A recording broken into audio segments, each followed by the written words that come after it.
This is CBC Winnipeg News.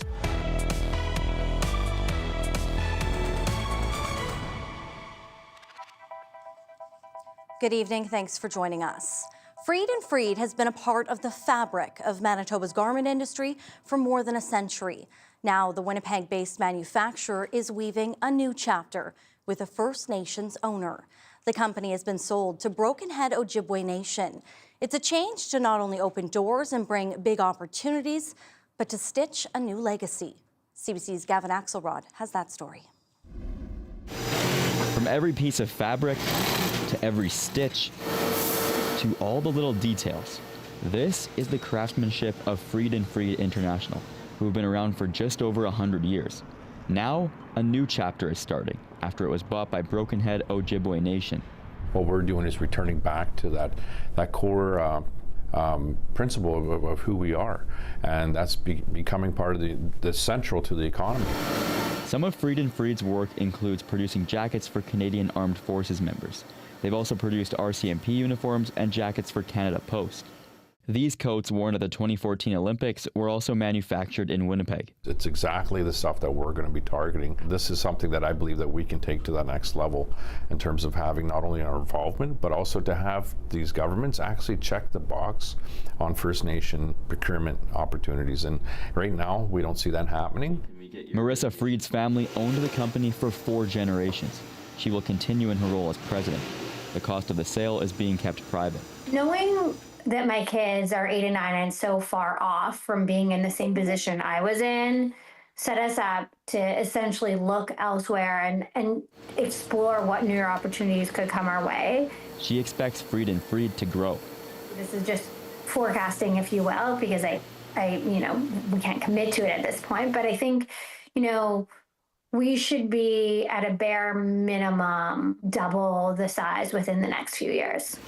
The acquisition is also a chance to provide jobs to First Nations people. Ideally, 100 years from now, our children and grandchildren will understand the focus that we had. So I think I think there'll be a lot of pride. Part of that pride, one day having athletes or uniformed workers wearing garments that say Made in Treaty 1. Gavin Axelrod, CBC News, Winnipeg. The flood threat is looming in Peguis First Nation as the first evacuees leave the area. The sandbagging continues as people try to protect their properties and homes. The First Nation has identified 32 people as highest priority for evacuations. It includes people who use wheelchairs, pregnant moms, or people with complex medical needs. By end of day Tuesday, a total of 6 people will have been evacuated. The rest are choosing to wait it out and are told to leave if certain conditions are met. If there is a barrier breach of water around their home, sewage, hydro, their drinking water becomes compromised, then, and if their road is, if they're cut off from access to outside of their home, then they're recommended to leave. Right now, evacuees are being taken to hotels in Selkirk. Once accommodation there is full, hotels in Winnipeg will be used.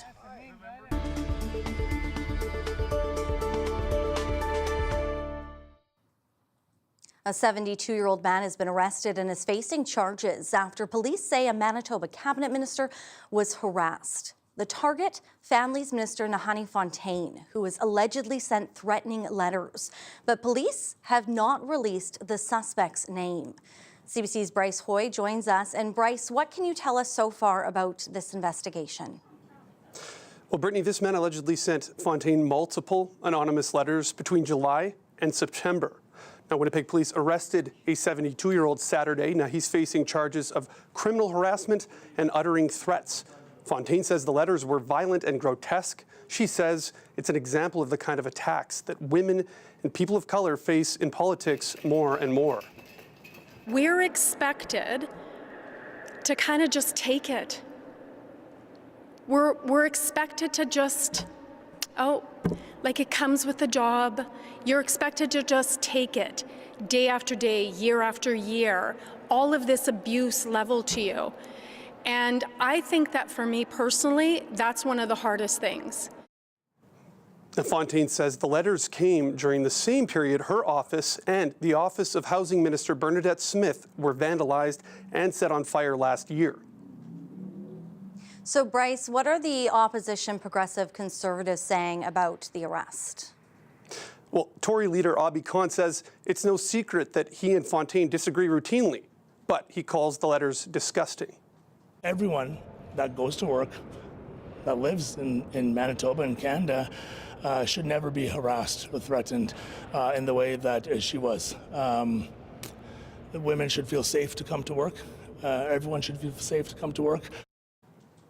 Although Khan says he's regularly attacked by New Democrats in the chamber, he has never faced the sort of harassment that Fontaine or Smith have. Brittany.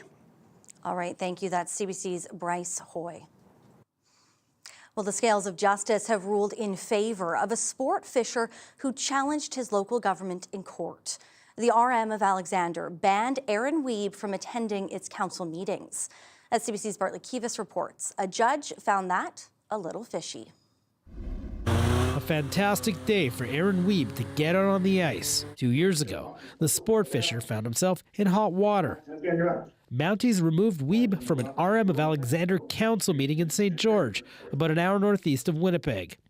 Council said he was disruptive and then banned him from attending future meetings for up to 3 years. It felt like the final straw on a series of maneuvers that they had done to remove the public from meetings. Wiebe tried to get the RM to rescind the ban.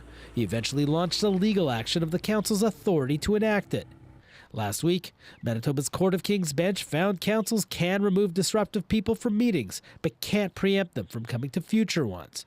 Justice Sadie Bond noted she didn't rule on Wiebe's behavior or what Alexander did in response. The judge said neither party should read my decision as an endorsement of their conduct in this situation. Alexander's mayor says he won't appeal the decision. He said Wiebe's welcome at the next council meeting, but Jack Briscoe wants the province to give councils more leeway to deal with increasing abuse. If someone is being disruptive over and over, we should have like a system where it's 1 day a warning, 2 days, whatever, a month, 6 months. Violence, you got a year or forever. Wiebe says he's pleased, but is more concerned Alexander doesn't record council meetings or let people attend remotely. It's nice to get that ruling, but it's not the end of these matters, that's for sure. Wiebe says he may run for council himself this fall. Peguis, CBC News, Winnipeg. One person is dead after a fire at a Manitoba housing high-rise. The fire broke out at 444 Kennedy Street Monday afternoon, shortly after 1:30. Smoke and flames could be seen earlier coming from a suite on a mid-level floor. While some crews were actively fighting the fire, others were searching the building. Police say a person was found dead inside one of the suites. It took just under an hour to get the fire under control. The city says many residents were able to get back into their suites, but some were unable to return due to damage. The NDP government is touting improvements to the way Manitoba fights wildfires. 2 people died during the 2025 wildfire season, while 33,000 others were displaced from their homes. Fires burned nearly 24,000 square kilometers, roughly 4% of the province's landmass. Now, the province issued an interim report listing improvements made since last year, such as better fire mapping. The Reeve of Lac du Bonny recalls the very worst day of the fire when his community lost 2 of its members. Fire, took off really in the treetops. And it was truly devastating when we learned that we had lost 2 residents. But since then, we've learned a lot. That fire moved at an incredible pace, 1.7 kilometers an hour. It was burning at 1,600 degrees. 8,400 acres were burnt in a matter of several hours. The province says a final report into the wildfires is due this fall.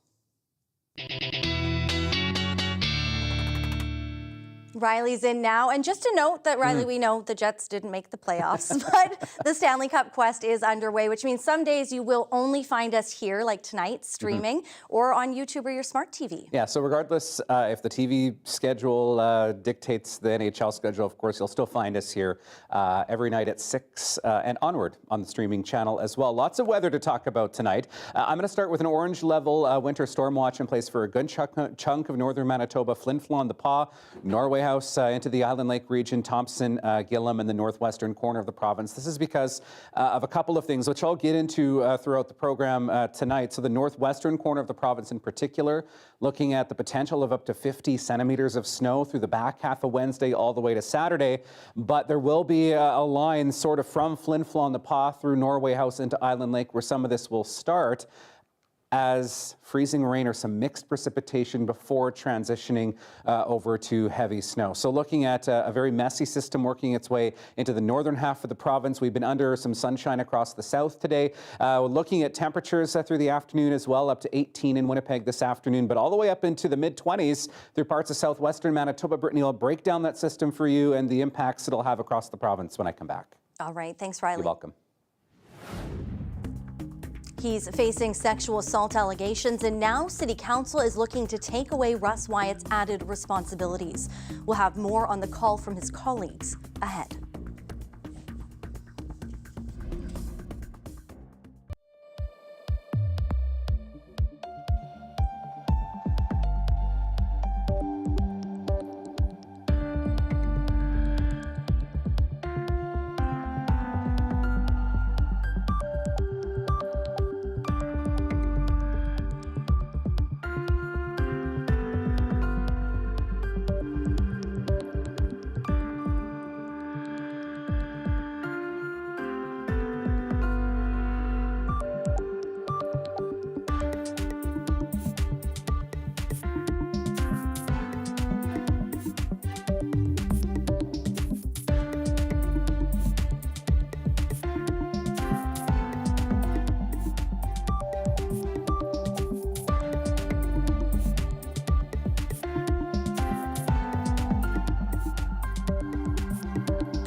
He's facing serious allegations, charged with sexual assault. But before he has his day in court, City Councillor Russ Wyatt may be stripped of some of his duties.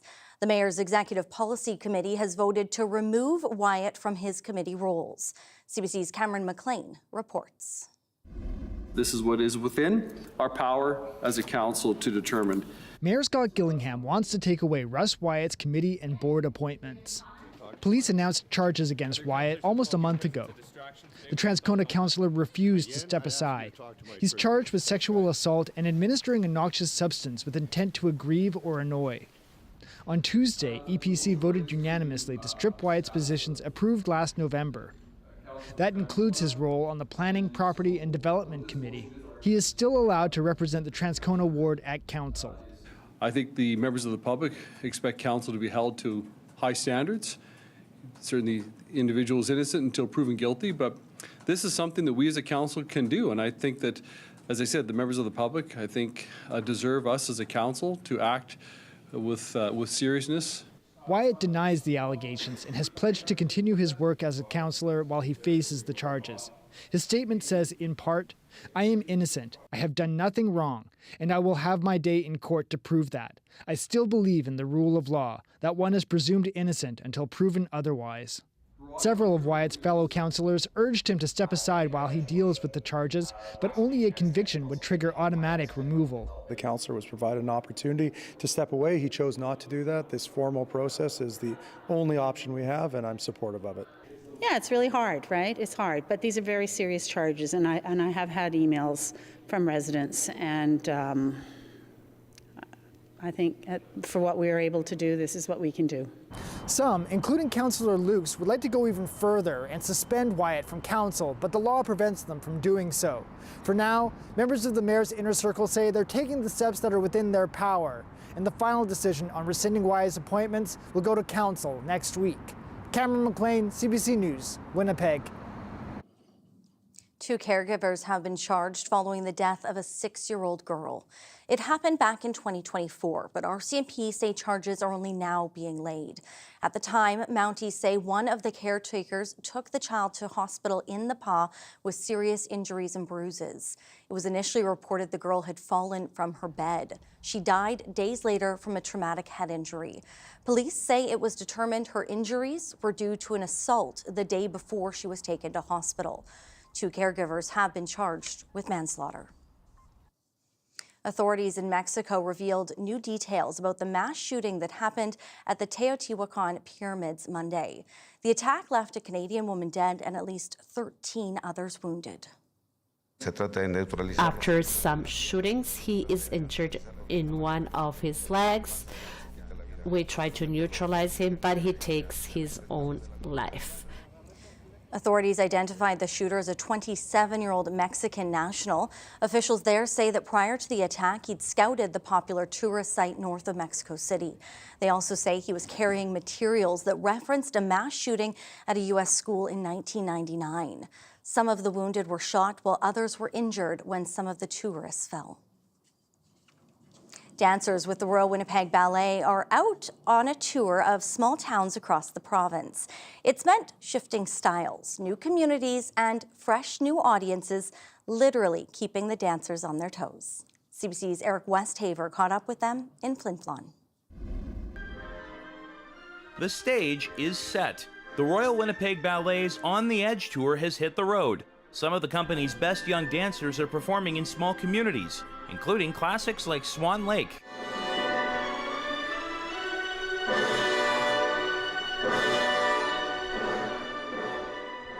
The tour began in southern Manitoba and the Parkland, then headed north to places like Flin Flon, Gillam, and Waboden. Director Vanessa Leonard says moving the shows from town to town takes planning and time. We bring our entire stage with us. We perform in theaters, but also in gymnasiums. We actually set up our own floor. We set up our own lights and music and sound, and all of it fits onto one bus. The performers are part of the RWB's student training program, which brings in talent from around the world. Dancers Chelsea Marriott and Molly Zambon are from Australia, making their first trip deep into Manitoba. Especially for us coming from Australia and not knowing too much about the history, to also learn about that and just see the different communities and how everyone lives and just the different cities and how big they are or small they are. Zambon says the tour has allowed her to perform in front of new and eager audiences. We've gotten to see lots of different parts of Manitoba that we don't usually get to see, so we've been able to learn lots and perform for many different audiences, which has been an amazing experience. The program involves several different styles of dance. The performers say going from one to another can be tricky, but rewarding. It's just very different for us because we get to just kind of let loose and show the other side of us, so it's definitely a lot of fun. The tour continues with performances at Mosakahikan Cree Nation and Pelican Rapids this week, and will finish with 2 shows in Kenora on Friday. Eric Westaver, CBC News, Flin Flon.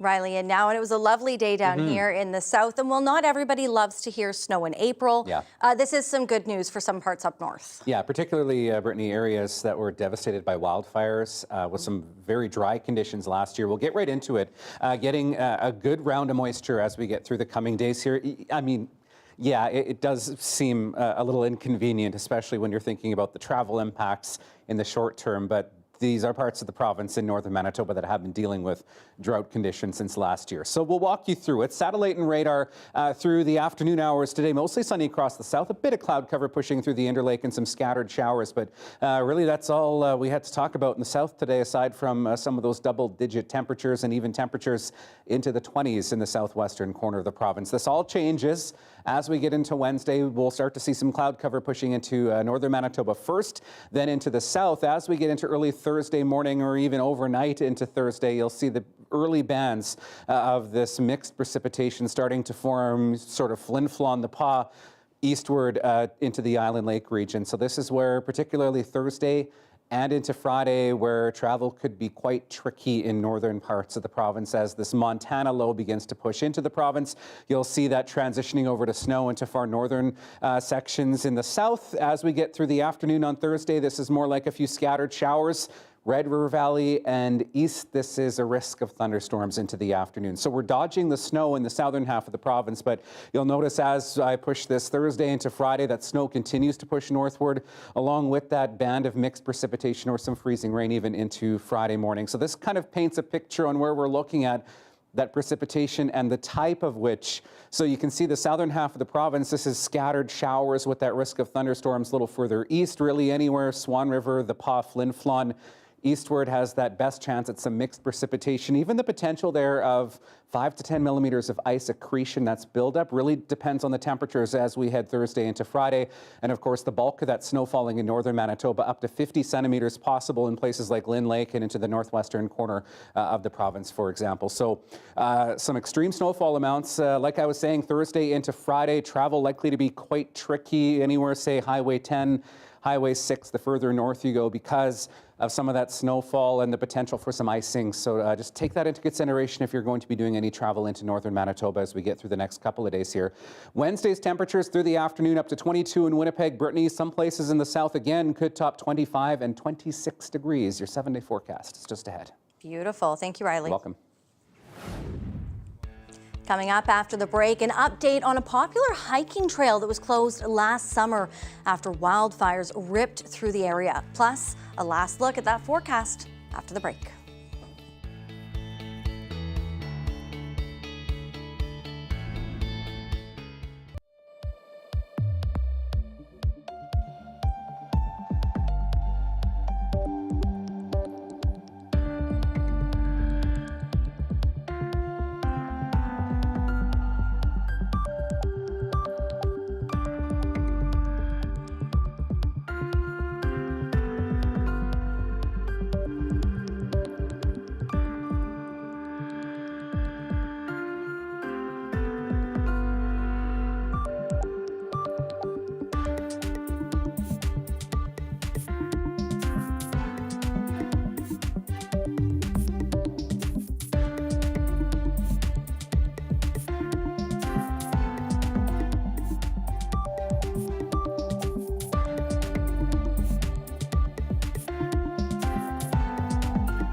The province now expects to reopen the Ontario Trail this summer after all.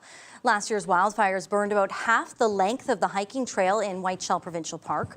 Early last week, the province said it wasn't sure when it would reopen. Now, Manitoba Parks says volunteers will help clear the trail and make it passable this summer. Heavier machinery will come in the fall to clear larger trees, followed by new signage, benches, and toilets next year. The province now plans to create new distance hiking trails in other parks to take the pressure off the Ontario. Kind of started with COVID, with lots of people getting out into nature, spending more time out there, and the popularity just hasn't actually went back. And so we want to make sure that people have those opportunities. The minister says he's meeting with the Manitoba Trails Association to discuss future parks.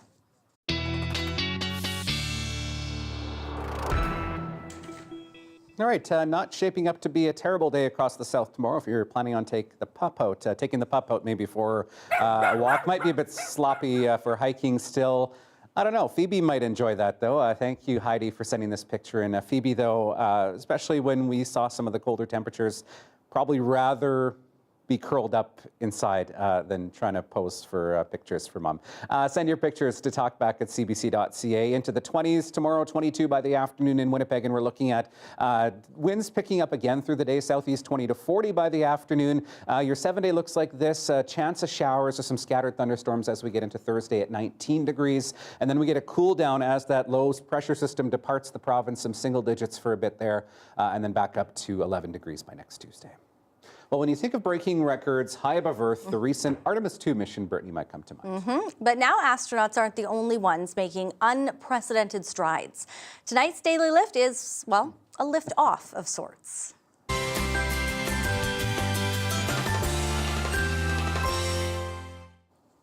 A Lego set inspired by the movie Project Hail Mary has set a Guinness World Record. It was launched into the stratosphere from the UK last month using a high-altitude balloon system. The set reached nearly 35,000 meters above the sea before returning back to Earth. You know, not quite as high as Artemis, but close. Still pretty impressive. Yeah. Pretty impressive. Out of this world, a little bit. I'd be worried about the pieces breaking off. Right? I don't know. I lose Lego pieces, so I'm impressed that they have all of the pieces there to begin with. You have to like super glue them down or something. Have a great night. We'll catch you back here tomorrow.